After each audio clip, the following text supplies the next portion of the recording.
Hello guys, let's discuss about Right to Information Act under Transparency and Accountability from Vision IAS Mains 365 Polity.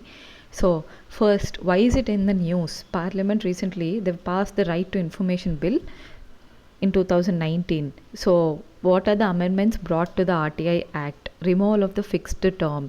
Previously, whatever we had, RTI Act of 2005, according to that, the Chief Information Commissioner and Information Commissioners, they will hold office for a term of the 5 years. But the amendment, whatever they've gotten recently, that amendment removes this provision and states that the central government will notify the term of the office for the Chief Information Commissioner and the Information Commissioners. So what is the second point is determination of the salary. So as per the previous act, salary of Chief Information Commissioner and Information Commissioners at the central level will be equivalent to the salary paid to the Chief Election Commissioner and Election Commissioner. So CIC is equal to Chief Election Commissioner and ICs is equal to Election Commissioners when it comes to the salary in the central government. Similarly, when you count about the salary at the state level, it will be equivalent to Election Commissioners and the Chief Secretary to the state government. So remember this, at the state level, the salary is equal to Election Commissioner and Chief Secretary to the state government. So the Chief Information Commissioner salary is equivalent to Election Commissioner of the state government, and Information Commissioners at the state levels salary is equal to Chief Secretary of the state government. But in the central level, it's Chief Election Commissioner and Election Commissioners. This difference you remember. The amendment empowers the central government to determine the salaries, allowances and other terms and conditions of service of the central and the state Chief Information Commissioner and ICs. So this amendment, it also empowers the central government. So it empowers the central government to determine what all, one is salaries and the other one is allowances and other terms and conditions of service. So three things it determines: salaries, allowances and terms and the conditions of service at both central and the state level. So what is the rationale behind the amendments? Salaries and allowances and other terms of the conditions and of service of the CEC and EC are equal to the judge of the Supreme Court. Therefore the CIC, IC and state CIC becomes equivalent to the judge of the Supreme Court in terms of the salaries, allowances and other terms of the conditions and services.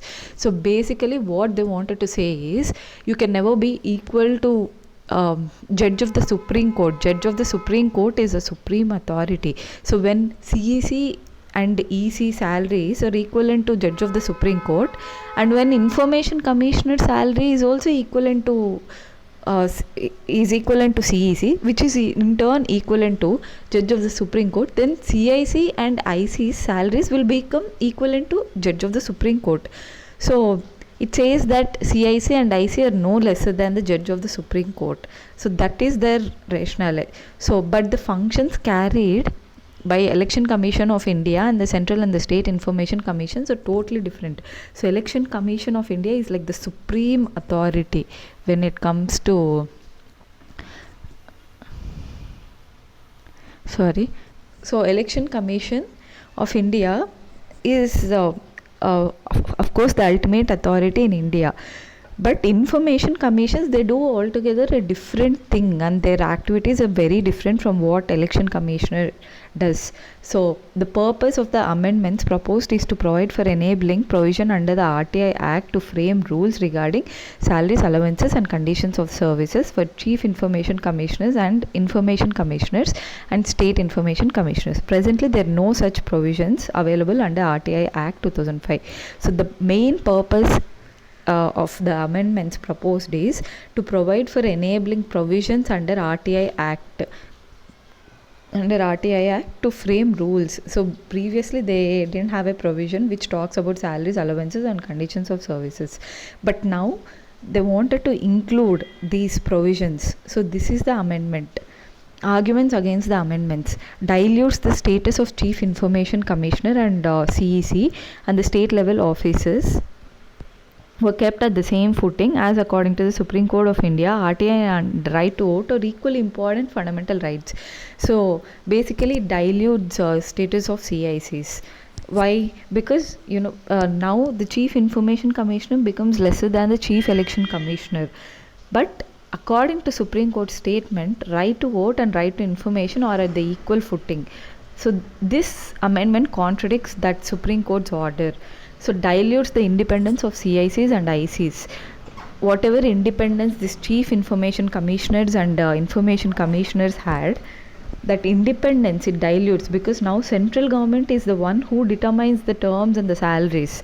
Previously it was like directly under the act. Now central government is the one who determines and encroaches upon the state jurisdiction. So central government will prescribe the term, status and salary of the state information commissioners. So basically now state is not going to have any rights over the state information commissioners. Previously also they didn't have, but now the thing is central government has a control over them. So it encroaches upon the state jurisdiction. Lack of consultation with the civil society and the state governments, which amounts to undemocratic imposition. It was not put in the public domain, and the amendment did not undergo much scrutiny. So lack of consultation. There is no consultation with the civil society and the state governments. When they were trying to pass the bill, they did not consult any state governments or any civil societies like NGOs or anything. So this means when you don't consult them, so there will be this lack of consultation. In any democracy, that consultation is very important. So they are saying that this amounts to undemocratic imposition. It was not put in the public domain also. They have nowhere put the policy in the public domain, provisions in the public domain, and the amendment did not undergo much scrutiny.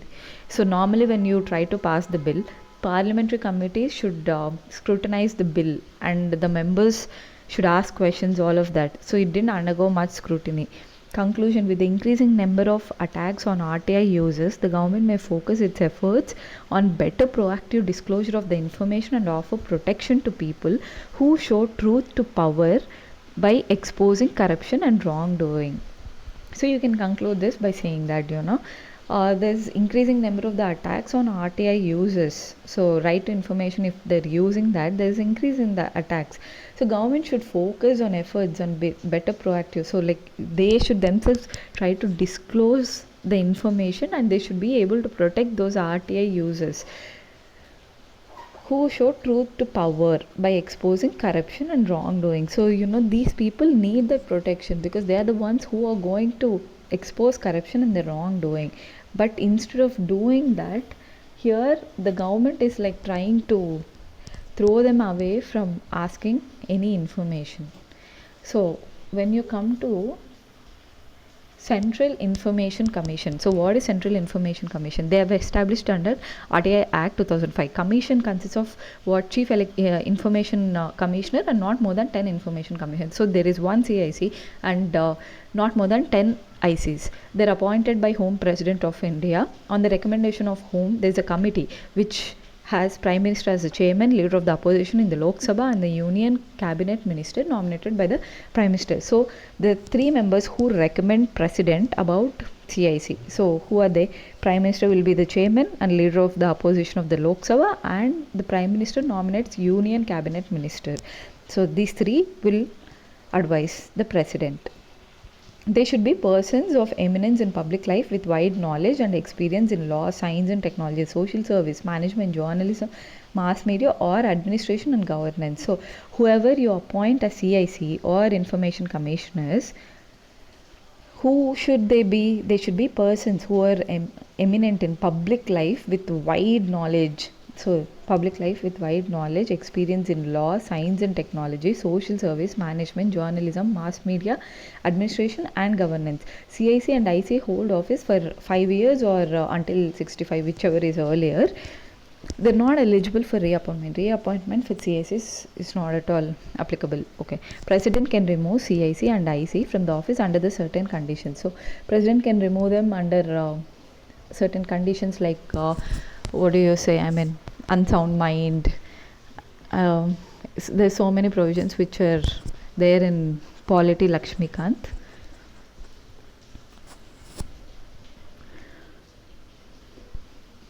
And even if they take some other appointments, they're not allowed to work. Appointment in which is called as the office of the prophet. So even if they have some office of profit, then they are not allowed to become CICs. And there are other provisions also, like I'll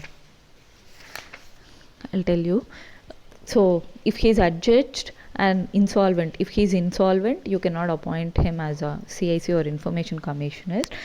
Moral turpitude, and if he has some paid employment, or he is unfit to continue office due to some unsound mind or body, if he has acquired such financial or other interest as is likely to affect prejudicially his official functions. So all these are provisions where you can contempt the appointment, so where you can remove the chief information commissioner. And in addition to these all provisions, president can also remove CIC or any other information commissioners on the ground of the proved misbehavior or incapacity. If he can prove that there is misbehavior or incapacity, the president, if he says on so then also you can remove them. So what is the next topic? Chief Justice of India under RTI. Why is it in news? In Central Public Information Officer, Supreme Court of India versus Subhash Chandra Agarwal. So there is a case which is going on, which is called a Central Public Information Officer, Supreme Court of India versus Subhash Chandra Agarwal case. It's under 5-judge Constitution bench of the Supreme Court declared that the office of the Chief Justice of India is a public authority under the Right to Information Act. So in this particular case, they've declared that the Chief Justice of India, CJI, is a public authority under the RTI Act. So he is a public authority under RTI Act. What the Supreme Court said on whether CJI is public authority. So Supreme Court of India and the office of the CJI are not two different public authorities. The Supreme Court includes the office of CJI and other judges as per Article 124. Hence, if the Supreme Court is a public authority as per Section 2H of the RTI Act, so is the office of the Chief Justice of India. So what are they saying is basically Supreme Court of India and the office of the Chief Justice of India, they're not two different entities, they're one and the same. So when Article 124 declares that the Supreme Court includes the office of CJI and other judges, then you can say that CJI also includes the Supreme Court of India. So hence, if the Supreme Court is a public authority as per Section 2H of RTI Act, so is the office of CJI. This is equal to that, that is equal to that. So A is equal to B, B is equal to C, then A is equal to C. It's something like that. So when Supreme Court is a public authority, then even CJI on declaration of the assets of the judges.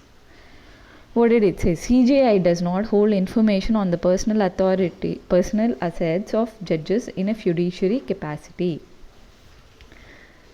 So basically, Chief Justice of India, he does not hold any information on the personal assets of the judges in a fiduciary capacity, means relationship of confidence and trust. Thus, disclosure of details of the serving judges' personal assets was not a violation of their right to privacy and cannot be exempted from RTI. So basically, what did it say? So whatever the disclosure of details of serving judges' personal assets, it's not a violation of the right to privacy and it cannot be exempted from RTI. Okay, that's what it said on disclosing personal information. Right to know under RTI was not absolute and ought to be balanced with the right to privacy of the individual judges. So right to know under RTI, it's not absolute. It should be balanced with the right to privacy of individual judges. Thus, it asked Information Commissioner to apply the test of the proportionality, keeping in mind right to privacy and independence of judiciary. It gave list of non-exhaustive factors to be considered by Public Information Officer while assessing public interest under Section 8 of RTI, which includes nature, content of the information, consequence of non-disclosure, freedom of expression and proportionality, etc. What are the issues raised against this? This calls for great judicial acumen and most PIOs would choose to steer clear and refuse disclosure by invoking Section 8 Clause 1 of Clause J of the RTI Act and leave the information seekers to appeal against their orders. Rather, the court should have spelled out more clearly those items of personal information of the judiciary which the PIOs could disclose without adjudication of its benefits for the general public. So basically, and what is this section 1 clause J of the RTI Act says? That personal information which has no relationship to any public activity or interest, or which would cause unwarranted invasion of the privacy of the individual, shall be disclosed only if the appellate authority is satisfied that the larger public interest justifies the disclosure of such information.